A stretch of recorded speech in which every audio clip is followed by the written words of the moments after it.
Di mana titik tidak masuk akalnya? Di mana titik tidak masuk akalnya? Aksara film passwordnya. Dia nggak punya bapak ya.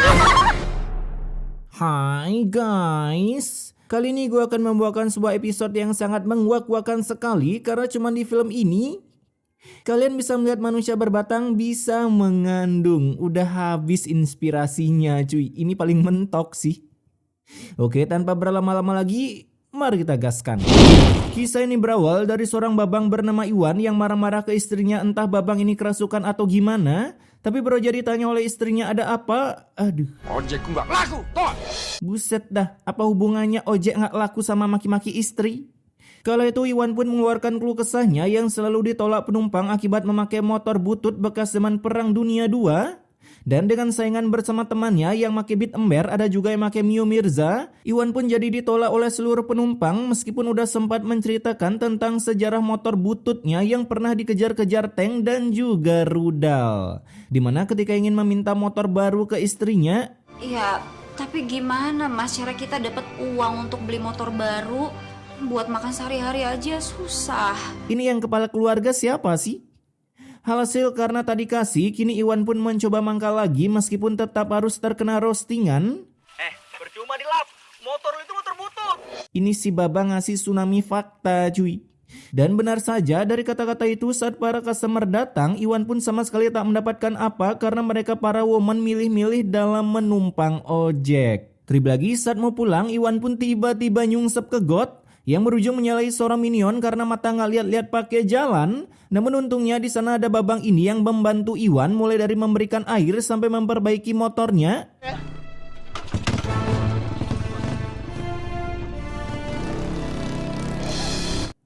Ternyata babang tadi begal.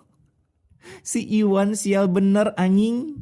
Kala itu Iwan pun berusaha mengejar meski gagal. Lalu dari belakang datanglah pengemudi angkot racing yang bukannya membantu Iwan malah menginterviewnya dengan bacotan yang kagak guna. Terus udah lapor polisi belum, Man? Buset, lu ngajak ngobrol dari tadi gimana bisa lapor polisi? Di sana rupanya babang ini adalah abang Iwan yang gue baru tahu setelah abangnya menerima telepon kalau emak mereka sedang sekarat bentar lagi menuju wallpaper lumba-lumba. Dimana ketika mereka sampai di rumah, si emak pun memberikan pesan immortality-nya yang menyuruh membagi rata warisannya. Jangan ada yang serakah apalagi hidup jual warisan demi daftar. Hai guys. Halo dek. Dan ketika emaknya mengeluarkan batuk yang begitu ekstrim, anjas, batuk apaan? Maksa bener anjing. Akhirnya si mak pun mengwastetkan dirinya mengemuskan batuk terakhirnya akibat tak kuasa menahan batuk yang begitu tidak dibuat-buat. Cuaks. Nah, ketika pemakaman emaknya yang cuma dihadiri oleh 5 orang, itu pun keluarganya doang, para warga yang lain kemana weh? Kala itu abang Iwan bernama Topi pun menerima telepon dari atasannya yang menyuruhnya segera narik angkot lagi. Buset dah, orang lagi berduka loh. Hasil daripada menjadi tukang narik angkot permanen, kini Iwan pun mengusulkan untuk menjual warisan emaknya meski hal tersebut sempat dilarang karena warisan harus dilestarikan apalagi dalam bentuk sawah, tanah maupun kebun. Masih setuju aja. Kalau kamu gimana, Win? Kalau Windy ya setuju. Baru beberapa jam emaknya ngasih pesan immortal loh. Bisa-bisanya kagak dijalanin. Di sana Iwan pun auto full senyum karena nanti ialah yang menjual warisannya lalu membagi rata kedua saudaranya. Itu pun belum dipotong admin dan adminnya Iwan sendiri alias korupsi. Ya biasalah. Udah kagak kaget lagi kita ini mah. Sudah turun-temurun anjing sejak dari zaman penjajahan. Kemudian saat malam harinya Iwan pun jadi full senyum ketika memegang seluruh sertifikat tanah milik orang tuanya serasa dunia dalam genggaman Iwan. Anjas. Namun sang istri yang curiga kalau suaminya akan membegundalkan, ia pun sempat menasihati Iwan sebelum tersambar ulti Eudora meskipun tak didengarkan sama sekali. Karena ketika hari berganti warna, datanglah si pembeli tanah warisan yang nantinya tanah itu akan dijadikan klub-klub malam untuk para warga yang hobi pinjol bisa melakukan senam ajojing sambil ditemani para bidadari. Dan ketika deal dengan harga yang ditawarkan senilai 1.400.000.000, buset dah. McLaren lu warna apa bos? Tapi gebleknya di sini si Iwan diberikan 500 juta dulu sebagai DP, namun surat-surat tanahnya malah boleh dibawa pulang oleh si pembeli yang tentunya aduh. Mana mau dilunasin anjing kalau kayak gini? Di sana sang istri pun ingin mengatai Iwan goblok, Tapi karena takut dikit dari kakak, apalagi Iwan lagi jaya-jayanya, ia pun menahan cangkemnya untuk tak mengeluarkan damage. Terserah kata Iwan, yang penting besok bisa makan roti jala mak 5 biadab. Apalagi si Iwan udah lebih dulu mengancam istrinya untuk jangan kasih tahu ke saudaranya kalau tanah udah laku karena uang itu akan dipakai foya-foya sendirian. Tak berselang lama, datanglah para saudaranya yang kedatangannya untuk menanyakan tentang tanah yang udah laku atau belum, karena kebetulan uang tersebut akan mereka pakai untuk membuka bisnis, sisanya dipakai top up FF. Namun dengan polosnya, cangkem Iwan bilang kalau tanah tersebut belum laku, terlebih lagi mereka di sana saling adu nasib tentang pekerjaan yang sudah muak menjadi budak korporat. Nah, keesokan harinya Iwan pun sudah membeli motor baru untuk dipakai ngojek hasil dari jual warisan sampai membuat para begundal yang kemarin ngerosting pada kena mental. Apalagi baru aja parkir, seorang woman pun datang untuk mencari ojek yang langsung memilih motor Iwan hanya karena baru rilis. Ini aja deh. Emang tadi baru. Cuman ngojek doang loh, milih-milih motor anjing. Di sana teman-teman Iwan pun mulai menggosipi Iwan yang kini punya uang banyak setelah jual warisan, tapi saudaranya malah terlihat masih mengkisminkan seperti tak mendapatkan bagian. Jangan-jangan si Wawan makan sendiri tuh warisan. Ya elah pakai nanya. Di dalam keluarga kalau udah soal warisan pasti ada aja salah satu jadi impostornya cuy. Real ini. Kemudian setelah berhasil mengantar satu penumpang, Iwan pun pulang dengan full senyum sambil memamerkan motornya ke sang istri yang dibeli tanpa perlu daftar PT terbaik terlebih dahulu, apalagi scan KTP pinjol kemudian. Karena dengan uang 500 juta di tangan, motor Vario seketika tak ada harganya. Bahkan di sana Rika disuruh untuk berakting menjadi orang yang tidak mampu di mata abang dan adik Iwan dengan bilang kalau motor Vario ember tersebut dibeli dengan cara scan KTP berpinjol ria kemudian. Di sisi lain, Topi yang gagal menyelesaikan misi dari bosnya harus menang balapan melawan Lamborghini menggunakan angkot. Kini ia pun harus dipecat dan harus menganggur karena info loker di negeri Wakanda begitu sempit, apalagi mencarinya sampai ingin sembelit. Cuaks. Terlebih lagi baru aja menekuni gelar sebagai pengangguran, istri Topik pun bilang kalau anaknya lagi kejang-kejang. Itu alis anjing, bisa-bisanya dipermak. Orang miskin mana yang permak alis? Dimana ketika dibawa ke rumah sakit, kata dokter anaknya sedang terkena step, yang bisa membuatnya wasted tinggal menunggu step by stepnya doang. Lalu sang dokter pun merekomendasikan agar anaknya menjalani rawat inap yang membuat Topi seketika menggalau di pojokan seperti lagi mengalami lustrik karena dapat uang dari mana, gue aja nganggur anjing. Kala itu istrinya pun menyuruh Topik untuk datang ke rumah Iwan untuk menanyakan perihal tanah warisan sebelum uang itu dipakai nombok "Hai guys" oleh Iwan. Dan ketika Topik sampai di rumah Iwan, ternyata yang ada cuman istrinya doang karena babang Iwan lagi menjalani misi GTA-nya sebagai Kang Ojek. Tapi setelah dengar Iwan ngojek lagi, padahal kemarin motor besutan Belandanya habis kena begal, si Rika bukannya memberi hal kebenaran. Agar kebegunalan Iwan terungkap, yang ada ia malah ikut circle suaminya dengan bilang kalau Iwan beli motor secara nyicil. Dengan buktinya itu dinding di rumah udah pada mengelupas karena kena hantam debt collector. Dan gendengnya si Topi malah percaya lalu langsung pergi. Assalamualaikum. Waalaikumsalam. Maafin aku, Mas. Karena aku gak bisa mengatakan yang sesungguhnya.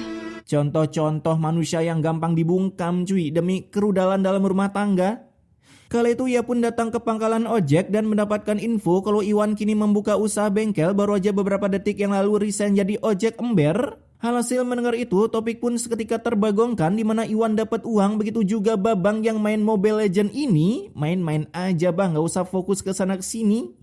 Kemudian Topik pun datang ke bengkel Iwan yang membuat Iwan seketika kicap sambil mencari jawaban apa yang cocok untuk Topik yang entah ini babang Topik tiap kesorot kamera bawaan bibirnya pengen ketawa. Pantesan aja lu kagak lolos jadi begundal bang. Namun dengan GG Gamingnya si Iwan masih beralasan kalau tanahnya belum laku sedangkan ia membuka usaha dengan melelang salah satu ginjalnya. Akibat kebetulan anak muda di Wakanda Raya suka minum manis dan makanan pedas yang tak karuan levelnya. Bahkan dari jawaban itu si Topik malah percaya, gendeng bener. Tapi ketika Topik meminta surat tanahnya, biarin aja dia yang ngejual karena kebetulan sekarang banyak waktu setelah menjalani hidup jadi pengangguran. Hasil mendengar itu Iwan langsung panik dan langsung pulang ke rumah. Dimana karena alasan udah mentok pakai banget, kini Iwan pun langsung mengajak Rika pindahan sebelum kebegunalan Iwan keciduk oleh abangnya. Emang saudara yang membegege estekan anjing.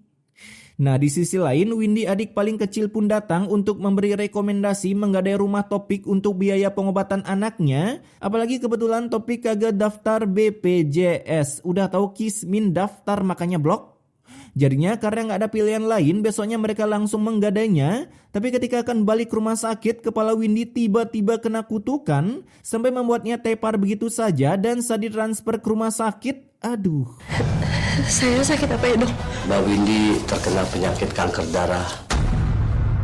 Ini lebih ekstrim lagi anjing penyakitnya.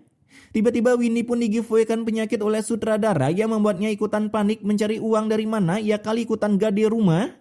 Terlebih lagi saat berbicara empat mata dengan dokter, Topik pun disuruh untuk menggunakan waktu yang ada sebelum adiknya Wasted mengenaskan, berikan dia apa yang ia mau top up diamond gaskan, beliin motor beliin, beli Pajero beliin, keliling dunia gaskan. Kalau ini mending meninggal aja sih. Dan selesai bercakap ria, Topik pun kaget ketika menelpon Iwan nomornya udah kagak aktif, padahal Iwan terkenal suka beli pulsa demi mendekati mbak-mbak konter. Alhasil Topik pun langsung datang ke rumah Iwan dan saat dibuka malah seorang minion yang keluar. Karena kata seorang minion random ini kalau Iwan dan istrinya udah beli rumah baru di kampung sebelah sedangkan rumah ini udah dijual ke mereka. Aduh, rungkat parah cuy, warisan gak dapet malah dapet penyakit. Nah, keesokan harinya terjadilah baku cangkem di bengkel Iwan akibat nyervis motor doang 150.000, itu pun ganti oli doang. Buset dah, oli apaan tuh 150.000 motor Jepangan. Tapi dengan gendengnya, para minion di sana tetap mau membayar, bukannya memberikan salam olahraga, apalagi mereka berdua, Iwan sendirian. Namun yang pasti harga yang mahal ini membuat para customer lari ketar-ketir dan ujung-ujungnya, ya, seperti biasa builder bengkel yang disalahkan. Lo berdua cari pelanggan dan bawa ke sini. Atau enggak, lo berdua akan gue potong. Ini bos psikopat cuy. Kemudian malam harinya saat Iwan lagi menghitung cuan, ia pun bilang kalau ia akan membeli mobil dan dengan uang-uang ini akan mencicil bumi. Apalagi kini Iwan tiap makan selalu di restoran, makan dengan garpu dan sendok sambil menerapkan table manner. Anjas, dikira uang warisan kagak bisa habis apa ya? Di sisi lain, Rika yang pulang healing, ia pun bertemu dengan tetangganya yang lagi bingung cari cuan di mana sebab suaminya akan wasted dalam beberapa hari jika tak kunjung dioperasi juga. Kala itu Rika pun berniat memberikan secercah cuannya meski cuannya bertipe haram karena hasil dari korupsi warisan.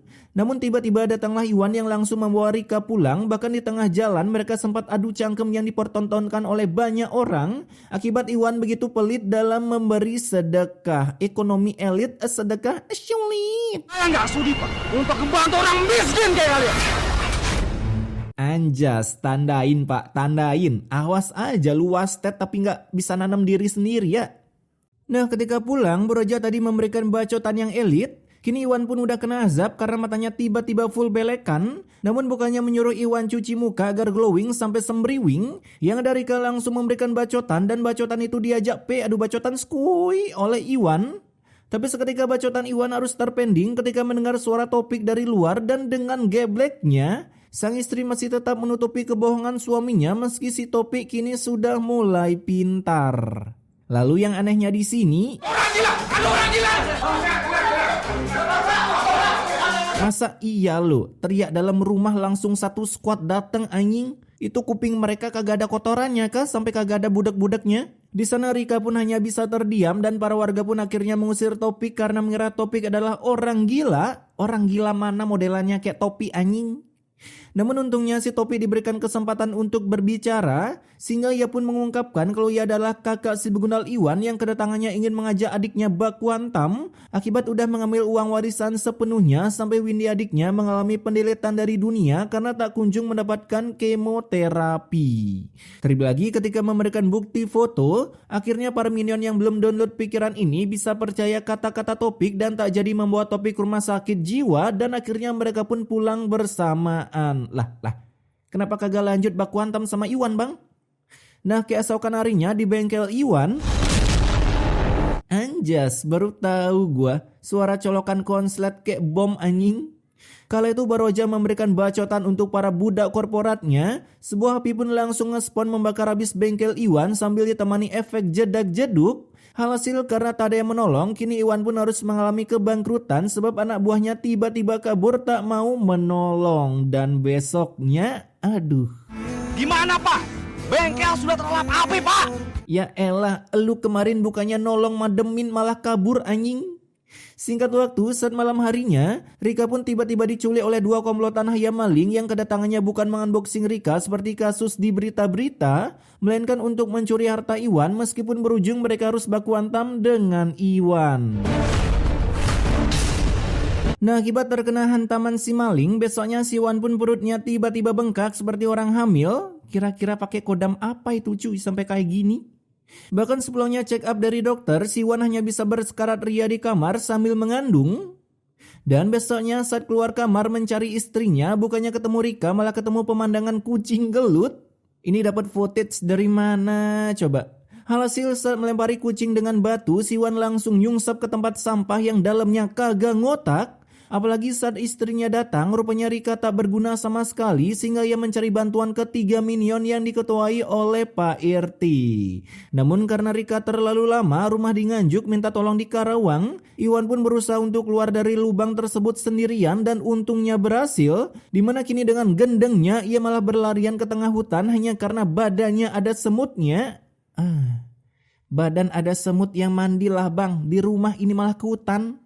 Kala itu Iwan pun tak sengaja kepleset dan tepar begitu saja di tanah, entah beliau waset atau kagak gue belum berani mastiin, takut gigit. Sedangkan di sisi lain Rika pun bagong melihat Iwan udah hilang dari lubang jebakan depan rumah sehingga mereka pun memutuskan berpencar mencari Iwan.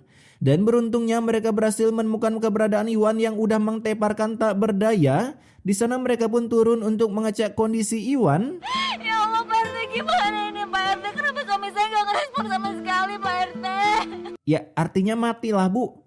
Yang ternyata benar sesuai dugaan gua, akhirnya Iwan kembali ke wallpaper lumba-lumba, menyusul emaknya dan pastinya terkena beberapa bogaman oleh sang emak dan Windy di akhirat akibat tak membagi rata warisannya. Nah singkat cerita, ketika Iwan selesai dikafankan, keluarlah kata-kata sepik dari seorang emak-emak akibat melihat jenazah Iwan yang begitu mengwak-wakan, meningsoi dalam keadaan bunting cuy. Jangan-jangan perut besarnya itu karena dia suka makan harta saudaranya sendiri. Amit-amit.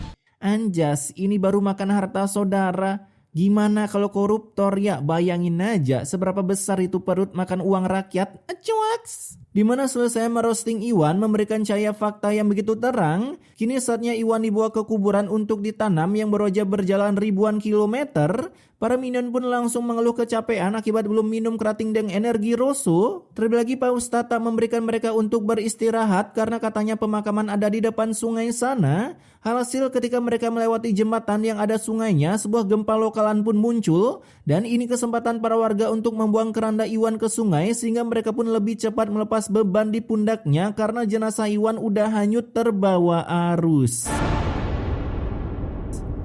Serasa di waterboom anjing.